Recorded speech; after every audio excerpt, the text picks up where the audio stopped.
ප්‍රසියංකල් දැන් අපිට කියන්නකො මේ ක්‍රිකට් වලට ප්‍රසියංකල් දැන් ලොකු ප්‍රසිද්ධත්වයක් දක්වන ශ්‍රී ලංකාවේ මේ ප්‍රසිකින් චරිතය මුලින්ම මැච් එක බලන එක කවද්ද? 48 ඩොන් බ්‍රැඩ්මන් ඔස්ට්‍රේලියන් කැප්ටන් සතාසියම් අපේ කැප්ටන් මම එදා ඉඳලා මම ඇත්තටම මගේ අයියලා දෙන්නෙක් හිටියා අපි රික්මන් එකට ගියේ අයියලා දෙන්න මං අරන් ආවා කෝච්චියෙන් මරදානට ගෙනල්ලා දැනගත්තා මේ ක්‍රිකට් පිස්සුවක් නේ බ්‍රැඩ්මන් කිව්වම මම දන්නවා සතාසියමත් මං අඳුරන්නේ නැහැ එතකොට හැබැයි දැන් නම් දන්නවා 7:25යි ටිකට් එක ट्रैम कार තියුනේ ट्रॉली बसेस ඔය ටුක් ටුක්වත් නැහැ මොරිස් මයිනරයක් ඉඳලා හිටලා හම්බෙන්නේ මම පයින් ගියේ මරදාන ස්ටේෂන් එකේ ඉඳලා සරා ස්ටේඩියම් එකට ඉල්ල මගේ අක්කලා අයියලා දෙන්න ඔය අප්පුඩි ගහන එක පොඩ්ඩක් නවත්තන්න අයියලා දෙන්න ගෙනහිල්ලා 7:25යි ටිකට් එක අර තනකොළ පිස්සේ දුප්පත් අය යන්නේ තනකොළ පිස්සට. ඉතින් මම තනකොළ පිස්සට ගිහිල්ලා මැච් එක බැලුවා.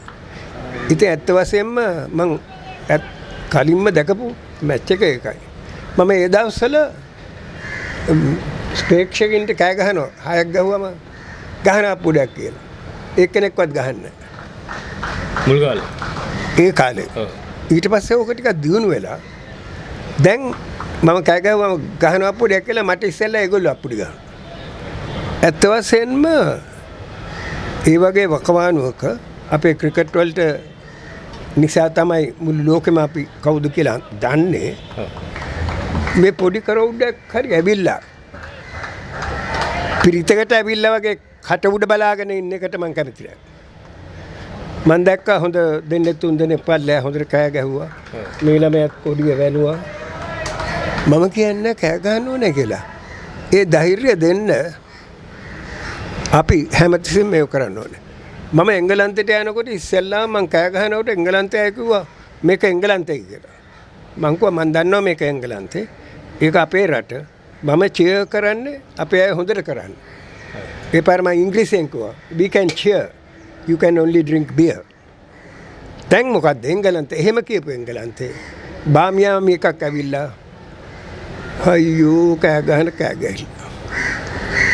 ඇවිල්ලා SSC එකේ මම ඉන්නකොට ඒගොල්ලෝ මම බදාගත්තා. බාමියාම එකේ කම්පැනි ඩිරෙක්ටර් කෙනෙක්ද කොහෙද? මට කිව්වා මගේ කරේන ගපන් කියලා. පුවක් ගහක් විතර උසයි. පල්ලෙහාට ආවට පස්සේ මම අල්ලලා වෙන සුදු එක්කෙනෙකුට පොඩිය දුන්නා. මොකද්ද කරන්න ඕන? පළයන් කිව්වා මේ පැත්තේ ඉඳලා පිටේරින් ග්‍රවුන්ඩ් එකෙන් පිට මේ පැත්තට වෙන සුදු එක්කෙනෙකුට කොඩිය දුන්නා. මම කොඩිය අරගෙන යත් එක්ක වටේට ගියා. අපේ චෙයාමන්ලා කිව්වා ඒකේ වීඩියෝ එකක් දෙන්න කියලා. මම කිව්වා මේ වීඩියෝ කරන්නයි ෆොටෝ ගන්නයි නෙවෙයි මම මේක කරන්නේ. මගේ රටට මගේ ජාතියට ක්‍රිකට් වලට තියෙන ආදරය නිසා මම ඒක කරන්නේ කියලා. එහෙම කරනකොට දවහක් දැක්කෙනෙක් කිව්වා ලෝකෙ දෙන්නලු සුදු එක්කෙනෙකුගේ කරේ ගිහිල්ලා කරේ ගියපු මම සිංහ කොඩියක් අරගෙන ඉස්සර තුනේ ගෝල් ෆේස් එක විතරයි ගෝල් ෆේස් එකේ සුදු අය දෙන්නේ කකා ඉන්නකොට sir John Kotelawala he was a great man එයා හැන්දිගාර වෙන්නේ අතින් කනකොට අර සුදු බල්ලා hina වෙනවා පාන් කැලි වලින් ඔළුවට ගහනලු සර් ජෝන්ගේ සර් ජෝන් පිගාන අරගෙන ගිහලා අර සුද්දට ගැහුවල මෙහෙම. ඒගොල්ලෝ දන්නේ නැහැ සර් ජෝන් කවුද කියලා. අනිත් සුද්දා දුවලා කරබාපන් කිව්වලු. ගෝල් ෆේස් එක ඇතුලේ රවුන්ඩ් 3ක් විතර සර් ජෝන් ඒ සුද්දාගේ කරේ ගිහිලා තියෙනවා. ඉතින් කට්ටිය කියනවා දෙන්නලු ලෝකෙම සුද්දෙකුගේ පුටේ පිට උඩ ගියේ එක්කෙනෙක් සර් ජෝන් අනිත් එක්කෙනා පර්සි.